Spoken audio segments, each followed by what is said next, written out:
નમસ્કાર દર્શક મિત્રો, બીએન ન્યૂઝમાં આપનું સ્વાગત છે. આપ નિહાળી રહ્યા છો બીએન ન્યૂઝ સુરત. સુરત શહેરમાં આવેલ અડાજણ પાલ વિસ્તારમાં સુરત મહાનગરપાલિકા દ્વારા દબાણ દૂર કરવાની કામગીરી. સુરત શહેરમાં આવેલ અડાજણ પાલ વિસ્તારમાં સુરત મહાનગરપાલિકા દ્વારા દબાણ કરવામાં આવતા કર્મચારી દ્વારા મારામારીના દ્રશ્યો જોવા મળ્યા. સુરત મહાનગરપાલિકા કમિશનર દ્વારા આવા મારામારી કરનાર કર્મચારીઓને તાત્કાલિક અસરથી સસ્પેન્ડ કરવામાં આવશે કે પછી આવી ગુંડાગર્દી ચાલતી રહેશે તે જોવું રહ્યું. Bureau report, BN news Surat.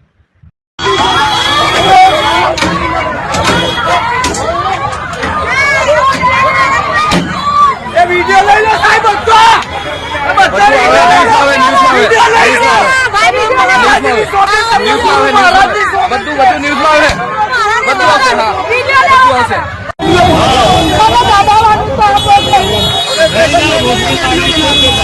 Hello hello hello hello